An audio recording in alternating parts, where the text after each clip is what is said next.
एक जिंदा इंसान को कब्र के मंजर देखने की कोशिश महंगी पड़ गई। और आज की वीडियो में हम आपको यही बताएंगे कि जब इंसान अल्लाह की कुदरत में जब दखल अंदाजी करता है तो क्या होता है। 2019 की बात है। शाम का वक्त था। एक कब्रिस्तान में दो नौजवान एक कब्र की खुदाई करवा रहे थे। एक का नाम हसन और दूसरे लड़के का नाम हुसैन था। यह कब्र उनके दोस्त राशिद की थी, जिसकी एक हफ्ते बाद शादी थी, लेकिन एक ख़ानदानी दुश्मनी के नतीजे में राशिद का कत्ल कर दिया गया था। हसन और हुसैन को जहां दोस्त के बिछड़ने का गम था, वहां वो अपने दोस्त की आखिरी आरामगाह की खुदाई भी खुद ही करवा रहे थे।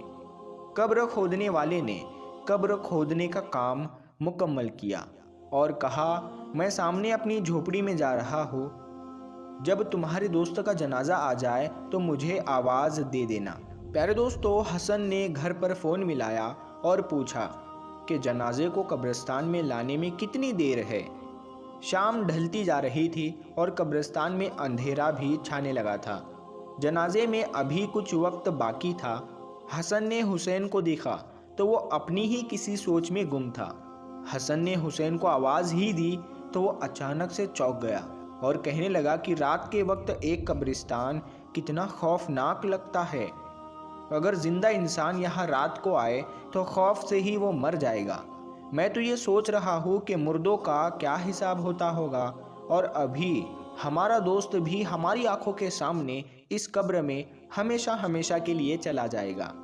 दोनों के बीच अभी ये बात चल ही रही थी कि हुसैन के फ़ोन की घंटी बजी और वो एकदम से डर गया।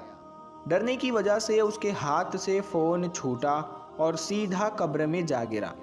अब हुसैन फ़ोन उठाने के लिए राशिद की कब्र में कूदा और हसन को आवाज़ दी। उसने अपना फ़ोन उठाया और हसन की मदद से वो कब्र से बाहर निकल आया, और उसके बाद हसन एक दूसरी कब्र पर जाकर बैठ गया और दोनों बैठकर राशिद की मैयत का इंतज़ार करने लगे। लेकिन हुसैन के दिमाग में तो कुछ और ही चल रहा था। वो कब्र के पास पड़ी 4 स्लेब यानी 4 तख्तों को जो कब्र के ऊपर रखे जाते हैं, वो उनको बहुत गौर से देख रहा था। फिर वो हसन के करीब आया और कहने लगा कि ऐ हसन, क्या तुम इन तख्तों को अकेले उठा सकते हो?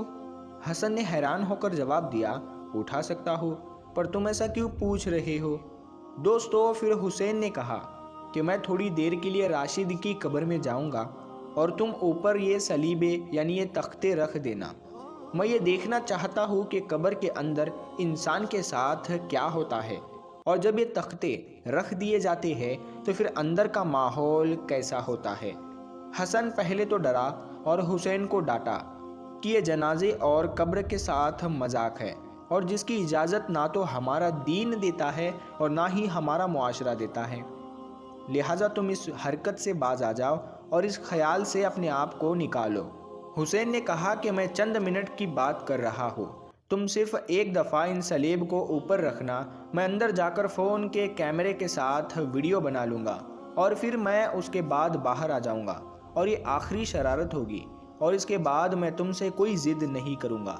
लिहाजा हुसैन के बार बार कहने पर हसन मजबूर होकर मान गया और हुसैन बिना किसी खौफ के कब्र में उतर गया और कब्र के अंदर लेट गया।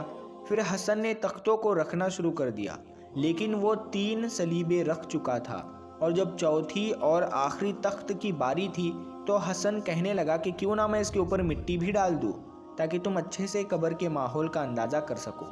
तो हुसैन ने मुस्कुराते हुए कहा कि हाँ ठीक है, डाल दो, तुम दोस्त हो, तुम्हें इजाज़त है।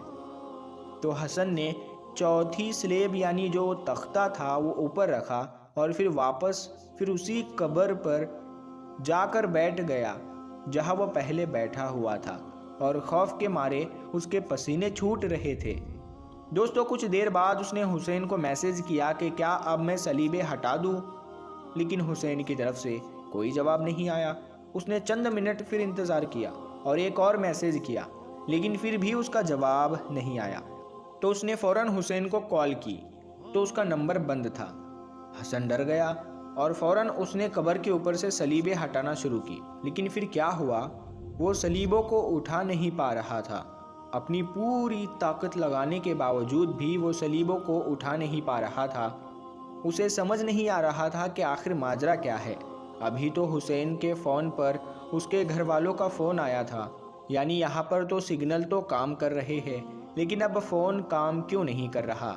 और कुछ देर पहले ही उसने चारों सलीबें खुद उठाकर कब्र के ऊपर रखी, और वो जब इन्हीं सलीबों को हटाने के लिए पूरी ताकत लगा रहा है तो इसके बावजूद भी हटा नहीं पा रहा।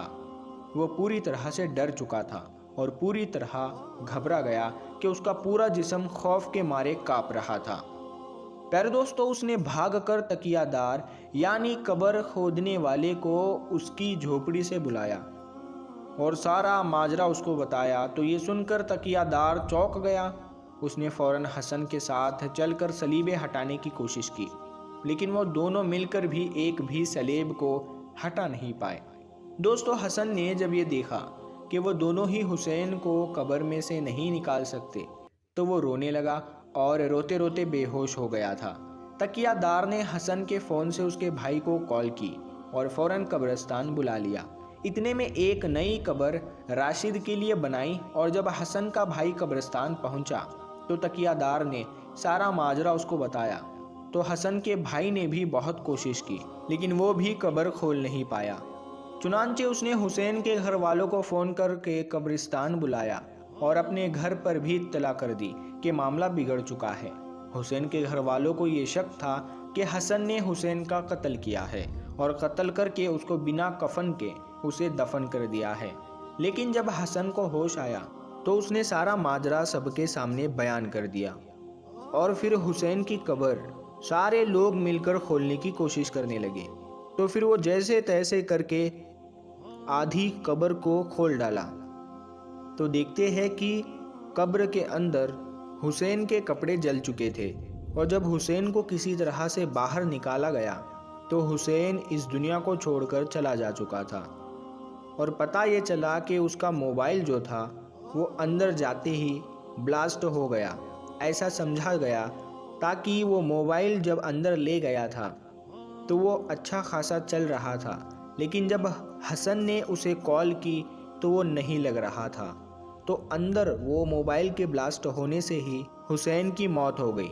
अब हसन उसके दोस्त का कातिल खुद को समझने लगा, और हुसैन की ये बात उसके कानों में गूंजने लगी कि ये मेरी आखिरी शरारत है और इसके बाद मैं कोई और शरारत नहीं करूँगा। ये बात हसन के कानों में गूंजने लगी। आहिस्ता आहिस्ता वो अपना दिमाग खो बैठा और उसकी आगे की सारी ज़िंदगी पागल खाने के एक बंद कमरे में गुजरी।